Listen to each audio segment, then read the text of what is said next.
Today on Gun Talk Nation, our very own Chris Serino. He headed out to Arizona to Gunsite to test out some new Stoeger pistols and also do some training. We're going to talk about all that right now.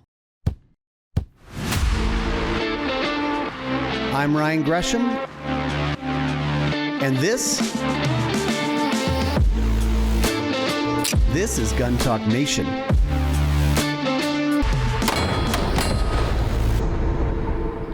This Gun Talk Nation is brought to you by Armscor, Silencer Central, HIVIZ, 4 Patriots, Remington Ammunition, and Range Ready Studios. Welcome into Gun Talk Nation. Today on the show, one of our own, Chris Serino, or as we call you, Chris Cirillo. Jim Cirillo's illegitimate son. That's funny, but that would be nice. There's like 3 people listening to this who know who Jim Cirillo was. Oh, everybody knows who Jimmy Cirillo is. I mean, he was the man that invented the New York reload. Yep. One gun's empty, get another.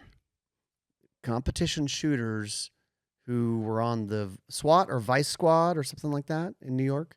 Something like that. Yeah, they were Vice. They went out and got a lot of bad guys. Oh yeah. They went on the hunt.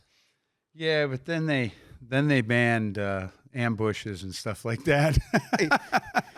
I mean, we caught them in the act. We got in a shootout. They all died. What? That's what happened. Apparently you're not Sarge, that's what happened. Apparently you're not allowed to wait inside of a business you know is going to be robbed and then slay everybody that comes in. It was like a 70s cop movie. Cirillo, give me your badge and your gun.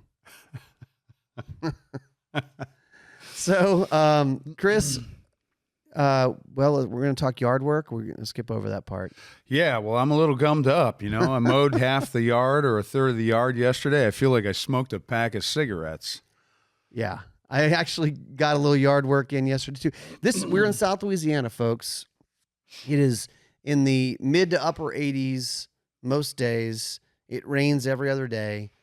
You can hear the grass growing. Yeah, but it hasn't rained for a little bit. Yeah. And even when it does rain, it seems like every time I mow, I look like Pigpen coming across the yard. You know, I'm just circled by this cloud of dust. Yes. All right. So, man, I kind of wanted to catch up with you because you were on this like 9-day safari vendor in Arizona. So what were you doing out there? It was fantastic. Well, you know, there's a couple days of travel in there, but I spent 4 days out at Gunsite, and Stoeger was there, and they introduced us to 3 pistols that had already been released at SHOT Show. So it's okay if we talk about them. Right. They were just trying to get them in our hands and get some press on it, and rightfully so, because these 3 guns were beyond amazing. So to me, Stoeger is, as a brand, it's part of Benelli. Beretta. Beretta and Benelli are sister-brother companies. Franchi. And but then under Benelli, you've got Franchi, you've got Stoeger. So Benelli is like tops, quality, fit and finish, whatever, price point. Then you have Franchi, then you have Stoeger. So Stoeger is kind of the value price brand. Sure. And but I really do think they do get the benefit of knowing how to make really good guns with Benelli, Franchi. So what was the gun you were shooting, or the 3 guns? Well, the first one was a full size. It was an STR-9. Everybody knows about the STR-9. It was released in 2019 originally, and now they have some variations. So one of them was an STR-9 compact, so it's modeled after that. So it's just basically a shorter grip. Yeah. 13+1. Ships with 3 mags and grip panels, interchangeable grip panels, which is cool. A big feature today. Yeah. And then there's 2 stars of the show. I mean, the compact was just the compact, but the STR-9 Combat Plus is going to. That sounds tricked out. Well, it is. Describe it. It's going to put a hurting on a lot of these similar guns, the polymer 9mm combat style. So let me tell you what it had. Yeah.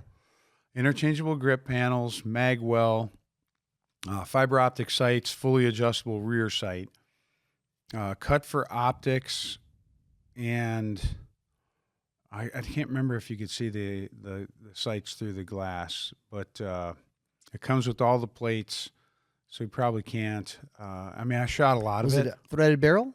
Threaded barrel, good trigger.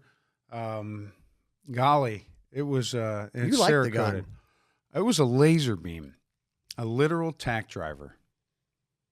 Shot. How many days did you shoot that? Oh, wait. And it ships with 4 20-round mags. Wow. Yeah. You know, it's funny because some people may not appreciate that, but I mean, it's typically a magazine, a semi-auto, full-size metal magazine. I mean, it's not inexpensive. $35, $45 probably, you know, on a good gun. And then add the extensions to it because that spring and the extension. Yeah. So the gun was amazing. I shot it a bunch, but it was too easy to shoot. It was too easy to shoot. Most people are going, wait, what? And I would have beat up on everybody there. The trigger's phenomenal. Had a Burris fast fire on it, and they had them all dialed in. Mine just so happened to be spot on. I mean, it was more on than... I mean, I would literally watch bullet holes materialize under the red dot. Yeah, it's just like... That also means that it's shooting flat enough we're able to see that. I mean, it doesn't recoil. I've got some great video. We're going to get it out. I'm trying to upload that stuff to, you know... I'm not technologically advanced, but I'm working on uploading that stuff to some kind of box it's supposed to go in. Box in the cloud. Yeah, the box in the cloud that holds all the things. Good thing. But it was too easy to shoot, so I chose another gun. And the third gun. Which would be the third gun, the STR9 MC Micro Compact. Oh. So I know you got the chance to look at it. You haven't shot it. You saw it in my office. And I mean, I could compare it to some of my favorite micro compacts. So it's in that family, that size, the specs of 13+1, like skinny, inch wide. Like the Taurus GX4, the P365, P365, more that size. Glock 43, the Hellcat. Yeah. A lot of those guns are these micro... The FN Reflex, which we're going to talk more about. But, I mean, what'd you think of the gun? Oh, my God. It has a white outline tritium front sight, so not super bright, but easy enough to see, and even I could see it. The reason I could see it so well is the back is a fully adjustable, on this micro compact, fully adjustable rear sight with serrations. Now, that sounds like a target sight. Do you, I mean, as far as a carry gun, do you like that? Or would you like something that's a little bit more low profile, maybe perhaps, finger quotes, more durable? You know what? I like it because these micro guns, they shoot every ammo different. Yeah. I mean, you never know where your ammo's going to print. All you can do is adjust windage. You can't adjust elevation. You never know where a gun's going to print. Mine happened to be off just a little bit to the left. I mean, it was like an inch. It was an inch off to the left. So I moved it 3 clicks, which just so happened to put the hash marks together on it. Okay. So it must have been from the factory. You know, it just wasn't straight as straight could be. Yeah. The trigger's not rough. The trigger's a little heavy, but it's a great carry trigger. A carry trigger should not be light. Comes with 2, I can't remember for sure now. I remember a lot of stuff, but it's like 2 13-rounders and 1 11-rounder flush fit. Okay. So it's actually pretty awesome. The texture, the grip, the controllability, the bore axis is the lowest bore axis of any micro compact I've shot yet. And you know I've shot them all. Yeah. It is the lowest. I mean, I get chewed up by Glocks, so that's pretty low. My 43 used to tear up my hands. This one is just at the hoary edge where I was just getting kissed on my thumb knuckle just a little. So, I mean, it's super. I mean, I could double tap, literal double taps. I'm not talking control pairs. I'm talking draw, pop, pop. As fast as I pull the trigger. And, I mean, we're looking at 1 inch, 2 inches apart at, 15 feet. That's pretty good. Yeah, very controllable. And sometimes at these events, they have other companies there. You mentioned Burris. Were there any other Sure, brands Burris. there? I don't know who supplied the gun cases that the guns came in because there's no markings on them. They branded them Stoeger, so they look really nice. Okay. But Magpul supplied us with some of their new polarized shooting glasses. Really? Different colored mirror lenses. Like I ended up with green mirrored lenses, and I know Kevin Michalowski ended up with some red ones that I thought were like rose colored. They were sexy, and the glasses are super clear. How did it work out there in the bright desert? Perfect. Really? I mean, they were super clear, easy to wear. They held onto your head enough so when you bent over, they don't slip off your face. Yeah. I mean, all the things You got a big head though. that people, I don't know. I think it's narrow. I got a big head, but I don't have a big cabeza. You know. I mean, glasses, if they fall off me when I'm bending over picking stuff up, drives me nuts, especially when my hands are full of things. Yeah. Good glasses. Walker, of course, provided us all with active hearing protection, which was fantastic. Tech Mat gave us some shooting mats, and I think Tech Mat also did some gun cases, little pistol cases that are super comprehensive. Really cool. Like soft zipper? Yeah, little soft ones, but they got all kinds of little compartments inside, so nice. all the jingle jangle doesn't beat up your gun. And there's a lot of jingle jangle on guns now. We've got optics plates and extra screws and all these little magazines, base pads, tools for your red dot, everything all that stuff. Yeah, that's a good point. So it was really cool. Trying to think if of course Yeti supplied some water bottles for us, which was nice. The nice big ones with the big open mouths, so you can throw ice in them. Cool. Well, after the break, I want to talk about you training at Gunsite. You're a trainer working with other trainers and kind of the exchange of ideas that happen. Very cool. How would you like a deal on ammo? Sure, we all would. Right now, over at SIG SAUER, Legion members get the 20 for 20 deal. Get 20% off your order when you add 20 boxes of SIG pistol ammo to your cart. You ought to be logged in under your Legion account, but I mean, they have ammo for all sorts of calibers, pistol, 10 millimeter, 40 Smith & Wesson, 38 Special, 9, 380, 357, all the common calibers, and you can save money on your ammo purchase over at SIG SAUER if you're a Legion member. HIVIZ sights. There's a lot of merit to upgrading your sights on your pistol. To that end, they've got the Lightwave H3 technology. These are tritium and light pipe sights, 24-hour illumination, and they have them for a bunch of different guns.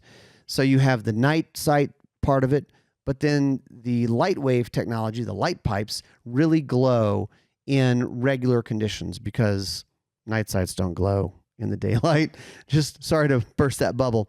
Go check them out over at HIVIZsights.com. Remington ammunition, obviously trusted by hunters, trusted by shooters, and I'm just kind of cruising their site, and I come across the Ultimate Defense Shot Shell 410 bore triple-aught buckshot. I like it. 410 buckshot as a defensive load. Could be in like a pump gun, semi-auto gun, but it also could be loading those 410 buckshot into something like the Judge or the Governor, one of those interesting handguns that shoot 410 shells. So go over to Remington.com and check it out. The Ultimate Defense Shot Shell 410 buckshot loads. Silencer Central. They make it easy to buy silencers. That's the big deal about Silencer Central. But they have their own series of suppressors, the Banish Suppressor series. The original multi-caliber suppressor tested #1 in sound reduction. And I'm looking at the Banish 30, the Banish 223, the Banish 30 Gold. If you're a hunter, the Banish Backcountry. If you've got a big gun, like a 4570, the Banish 46. That's a new one. Designed, you can do it with 338 Lapua, up to 4570 Government, and of course, pistol calibers as well. So go check them out, silencercentral.com. All right, so Chris, Gunsite, we always say, or Tom Gresham at least says, it's the granddaddy of gunfighting schools.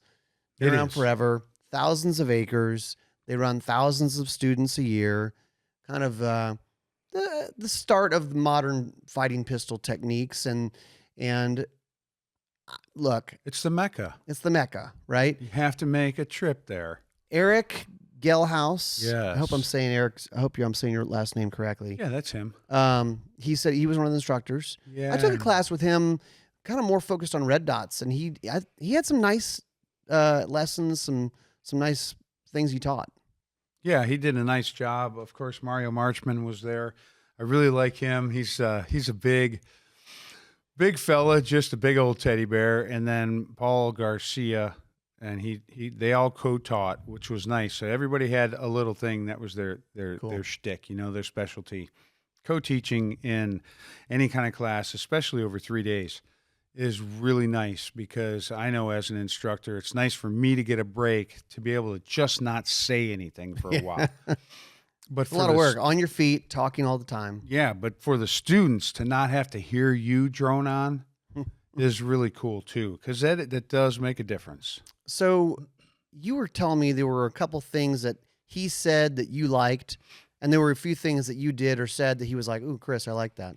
Yeah, people were having trouble with the short mags on the micro compact. They couldn't do their reloads fast enough, so I introduced them. Letting that mag fall out of the gun. The mag wouldn't fall free because it's hitting their palm, and they just weren't moving their hands right. So I introduced them to the butterfly technique and showed that to the students, and then he introduced me to some new verbiage, because words have meanings. And it was really cool. Especially when you're teaching. Yeah, because he's like, I want you to fire 5 shots. I want you to shoot 1 shot 5 times. And I thought about it, and I was like, man, that makes total sense. Instead of give me 5 good shots, shoot 1 shot 5 times. Because there's setup there, I mean, shoot 1 shot. Shoot it the same way 5 times. Because after all, and then that's when I told him something else. I said, we don't shoot a group. Groups happen by doing the same thing over and over. And that language that he introduced me to was more conducive to getting good groups. It's another way to think about it. Right. It's like we were just talking in the office today. We were talking about shooting a plate rack. And the one thing I try to remember when I'm shooting a plate rack, and I don't shoot it particularly fast like a Max Michel would, but it's 6 plates. You have to shoot 6 shots. You can't shoot all 6 plates all at once. But we try. But it's it's sight picture, press the trigger, follow through, move to the next target, sight picture, trigger press, follow through. And if you try to do that too fast, you skip over it, and that's when you have to see what you need to see. Right. You have to see what you need to see. You're probably going to hear the plate fall unless you didn't see what you needed to see or feel, and move on to the next one. And that all happens in an absolute split second. But all that stuff is going on.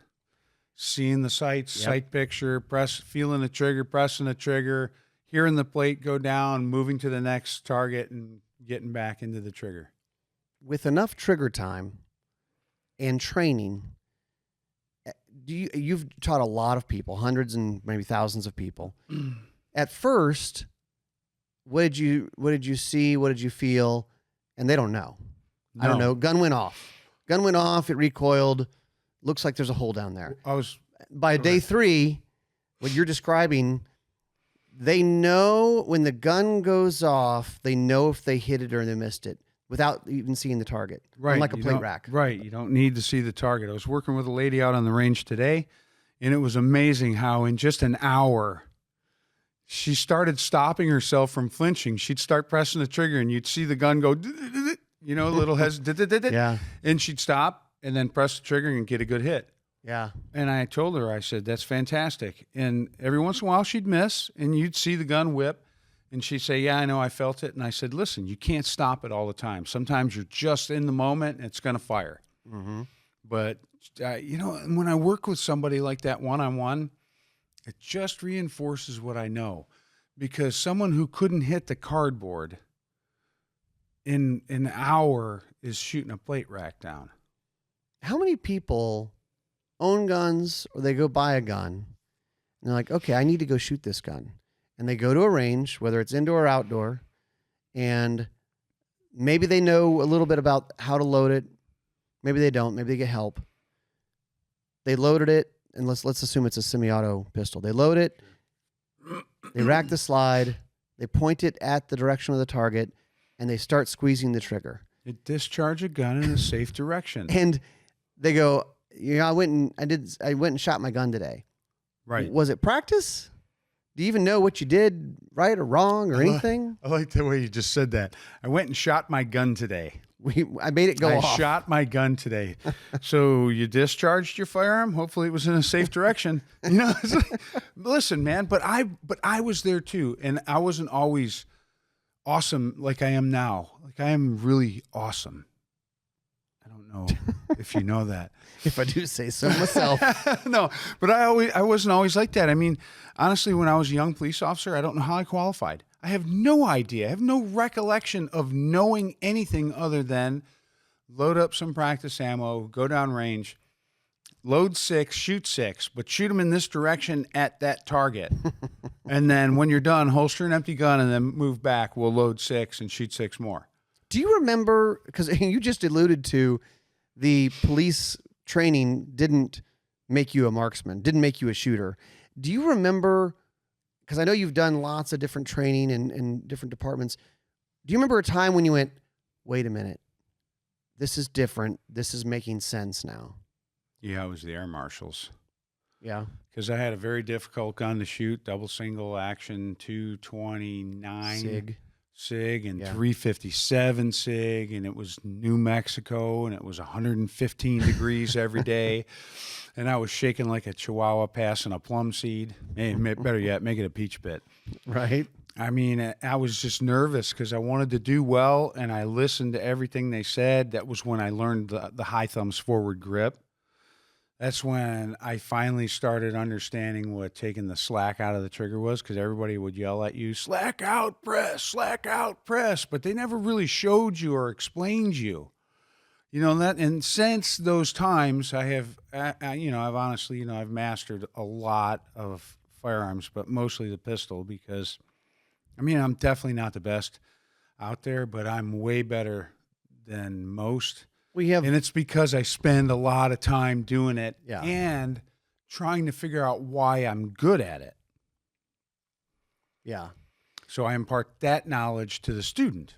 And I actually didn't intend to go here, but you spend a lot of time thinking about it and trying to figure it out and how to teach it, which is also something that I have heard from Max Michel and Rob Latham, where they literally sit in their lazy boy and they think about how to grip it, where my thumb should go, how my trigger should feel, movement, whatever, right? They think about all these things and then how to teach it. Does that tie in to the diagnostic pistol instructor, which we have this class and it's accurately named, but it may be confusing as a name. Like, what does that mean? Well, it's a diagnostic pistol instructor. I came up with it when I was working for the state, and that was after my air marshal time. And that was when I had diagnosed and remediated the most shooters. I mean, I literally was throwing poop at the wall, trying to figure out what stuck for them, because people would say to me, they'd say, I want to shoot like you. And I had to think, well, why do I shoot better than you? What is it that I'm doing? So I'd watch them shoot, and then I'd shoot, because I gotta shoot and then think what I'm doing, because as I'm doing this, I'm seeing and feeling things that I need to relate. Right. So I did all these different things, and I came up with all these tips, tricks, and techniques, because I mean, you can't. As an instructor, you have to say, do you like it because you can make it work, or do you like it because you can get somebody else to make it work? So every time I train somebody, I think that way. Just because I do it this way doesn't mean you should be able to do it this way. Shooting is not a look. Shooting is rapid shots accurately on target. You know, I mean, results are results. rapid aimed fire. It's results. I mean, and I can watch a shooter just as much as I can watch a target, and quite often I have to watch them both. So students in my class would come up to me and they'd say, "Hey man, what did you do with Ryan over there? I mean, he was a real soup sandwich, and you just went over there and I saw you doing something." And I'd say, "Oh, I did this, that, and the other thing."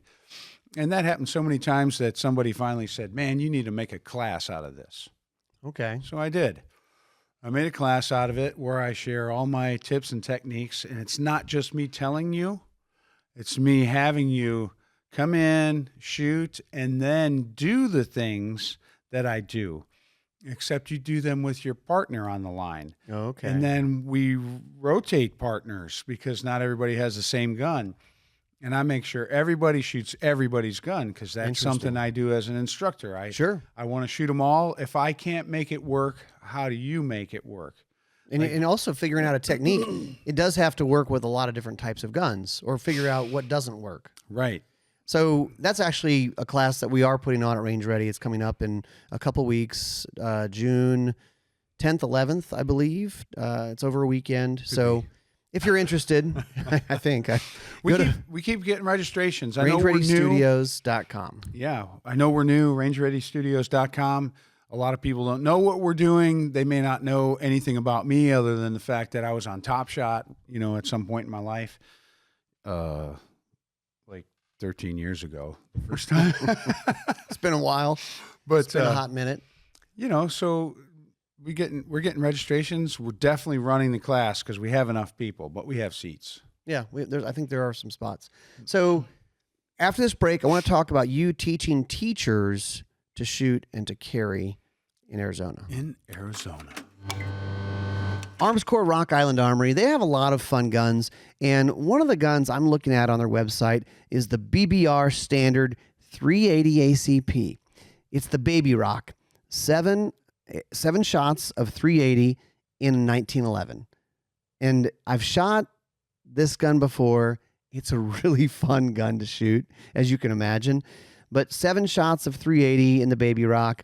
The barrel is 3 3/4 inch barrel, so it's kind of a smaller size. It's only 1.5 pound gun.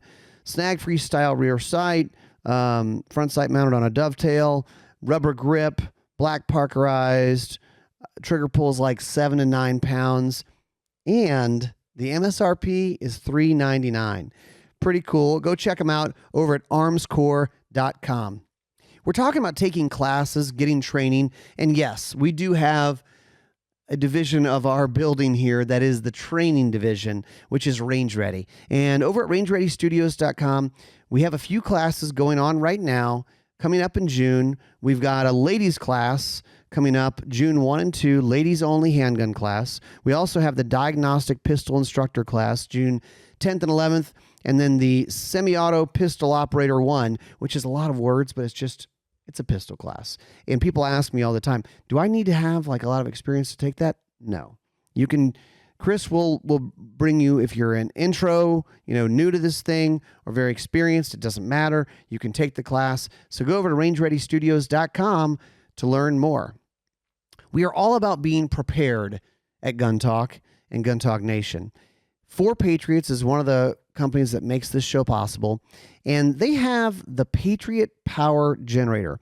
It's as quiet as a laptop, powerful enough to run your fridge, but it's portable, safe, silent, 100% fume-free, because being down here in the Deep South, hurricanes, power being out for a week or more, you always hear about someone having a problem with a generator, not running it safely, running into some health issues. So you can get 10% off when you make your first purchase at 4patriots.com by using code GTN. Get the Patriot Power Generator from 4patriots.com today. New from Ruger. I know, they just keep bringing out new guns. The Ruger LC Charger. Chambered in 5.7x28, low recoiling cartridge. And this, you're familiar with some of the other 5.7 guns they've done. This one is a large format pistol. It utilizes the same steel magazines and ergonomic controls as the Ruger 5.7 pistol, but this is the larger frame. It's a 10 in 0.3 inch barrel, and it is threaded. It has a hand guard at the front with a hand stop, full-length Picatinny rail on top for mounting an optic. This is kind of an interesting gun. It's a trend that we're seeing of these large frame pistols. You can learn more and see the Ruger LC Charger over at Ruger.com. All right, so you were in Arizona, you were at Gunsite, and then you ended up being able to tack on a couple extra days. You got asked to do teach a faster class. Yeah, faster. Faculty Administrator Safety Training for Emergency Response. That's the acronym, and I finally learned it over 10 years. Excuse me. So it's a program started in Ohio. Right. And with state approval. Oh, right? Yeah, it's right now. It's been state funded, too. There's a lot of funding, and now it's really state funded. Because people go, teachers can't carry in schools. And you're like, right. There's no teachers carrying in schools. That's all up to the school board. Except that there are in a lot of states. Yeah, in Ohio, there's well over 3,000. Yeah. So I got asked to come out because I hadn't done any faster programs since I moved here to Louisiana. I gave all that stuff over to my ex-wife and an old friend. Because I was coming here. Yeah. And I couldn't guarantee that I would be able to do it. And I love doing it, and I made some money doing it, and that was fine. But I was willing to just pass it off. So I passed it off. But they asked you to come back, teach this class. It worked out amazing. This was like the Holy Spirit said, well, this is going to be happening, Chris, because you were in Arizona and there had this class going on in Arizona, the same, that started the day after you finished the Gunsite thing. So what was it like? Tell me about it. Any kind of takeaways or interesting things that happened there?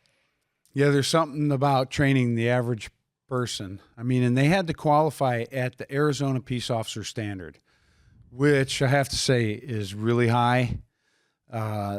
Granted, you can miss a lot of the long 25-yard shots and still pass if you clean the front. The problem is cleaning the front half of the course out to 45 feet, 15 yards, was difficult. The reloads, the tack reloads, the one-handed shooting, the failure drills, the timed shots. And, I kind of don't mind having a pretty stringent requirement if teachers are going to carry in schools. Then okay, but be trained up. Well, in Ohio, we had to increase the standard because the Ohio standard for the qual for peace officers is so low. Oh. No offense, fellas. I know I designed the course of fire, but then they made the target 33% bigger and added all kinds of time to it. It would have been a true standard. But anyways, so we made it harder. So we thought we were going to have to make it harder in Arizona. Well, these people were all passing, but by what we wanted, based on what we'd done in Ohio, half of them would have failed. Oh, really? Wow. And apparently that's their instructor standard.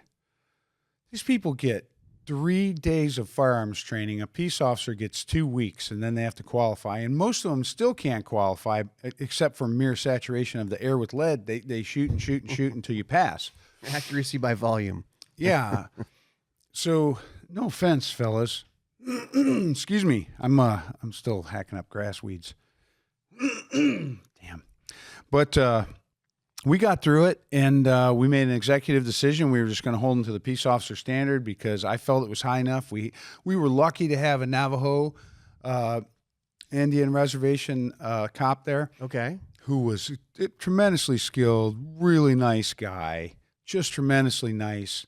Very skilled. We brought him aside and said, hey, if these people only pass at your standard, are you satisfied with that? Would you allow them in your school? Would you want them in your school? SRO, I mean school resource officer. I said Gotcha. I said an acronym and I didn't clarify. So this school resource officer looked us dead in the eye and said, well, I'd be happy with any one of these people on my side. Really? Yeah. Okay. So I called the state of Ohio, called up the heads. We had a little conversation. They said, I trust you, Chris. I trust you, Chris. You do whatever you think is right. You're like, okay. I said, we'll get it done. So we all had powwow, and we definitely agreed on it. And we have still a very good standard. Anyone, who do you think of, because there's always maybe more than one in a class, that started out a very low skill level, and then by day 3 had really improved? Is there somebody who pops out to you, or what was that journey? Yeah, there was a young girl, young girl in the class, and she couldn't hit the broadside of a barn if she was standing inside of it. Now, she had been through the primer course, and she struggled there, but she wasn't trained with me. You know, and I do things different. I mean, and these guys that did the primer course, which is like before you come to Faster, you do a day and a half of firearms training so that you're not surprised. You at least know how the gun works, how to load it, how to unload it, how to shoot it a little bit. So she was struggling on day 1. I was very concerned. I don't know what happened after lunch on day 2, but she just started shooting straight. Well, I changed guns for her. Went from a SIG 320, she's tiny, to a 365 XL. Okay. Both of them had red dots, just a little bit different triggers. Yeah. And we just taught her not to anticipate, and taught her to see what she needed to see and feel what she needed to feel. And she crushed it. And then when we went on to force on force, she shot 4 times at me as the bad guy. And she hit me 4 times.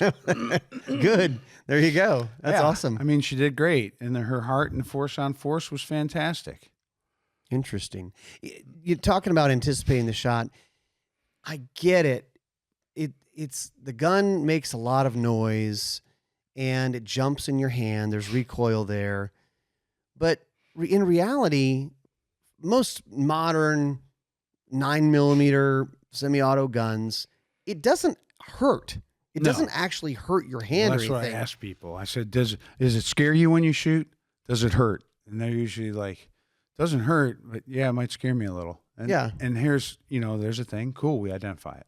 Yeah. The girl I was working with on the range today, her biggest problem is she's full-time military. So she's a little bit of a guy.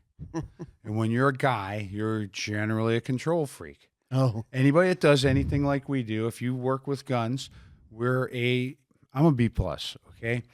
But we're A personalities. We want to control things. Right. And that's exactly what she was doing. She, rather than knowing how to hold the gun correctly, she was just trying to fight the gun. Right. So when we fight the gun, I mean, you can miss a car. Right. They do it. People do it all the time. Yeah. Well, cool. Any other takeaways from your trip that when you think back about 9 days in Arizona? I'm absolutely rejuvenated and revitalized.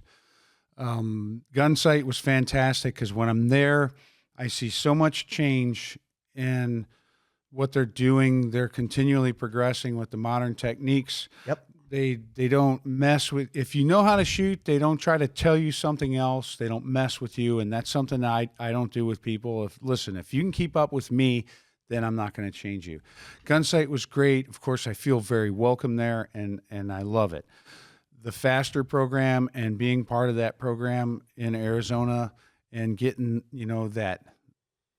just trying to get that program into the state and being supported by so many people and having the students be so pleased and so happy with everything, including the instructors I worked with in Arizona, is good for me because it just confirms what I'm doing is right, and then I'm free to keep moving forward.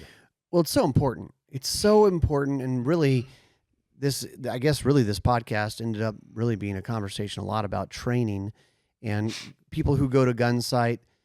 If it's their first time to Gunsite, or frankly, most good defensive gun schools, it is an incredible life-changing revelation for them.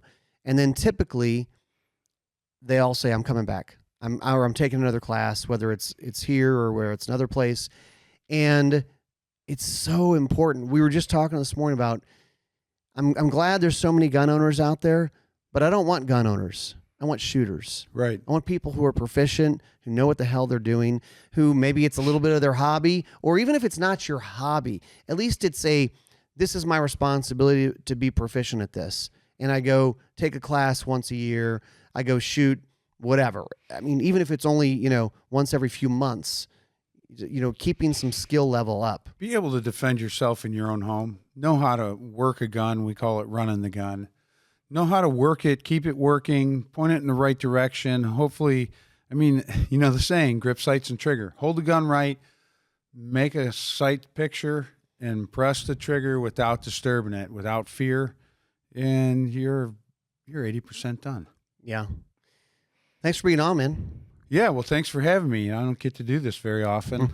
All right. Well, if you're interested in getting some training, you should check us out or go to Gunsite or SIG Academy. I mean, we can't train all the people. So I'm all for you guys going to any good gunfighting school. But rangereadystudios.com is where you go for that. And yeah, you'll get to see me. I mean, I'm at every class. It's not like we run a class and you get trained by somebody else. But it's me. There are some things coming. Lots of things coming. Yeah, so there's a lot of really cool stuff coming up. I'll be honest with you guys. This is probably no one's listening at this point because I already wrapped it up. But I'll be honest with you guys. We have a lot of things second half of the year that have not been put on the schedule yet. And so what you want to do is you want to go to rangereadystudios.com, sign up for the email. Yeah. Because when we start announcing these things with these big brands, gun companies that you know, yeah, and we say it's a special event, it's going to sell out. It's going to be crazy. Yeah, and it's going to be special. Yeah. So, all right, guys, thanks for listening, and we will see you next time on Gun Talk Nation.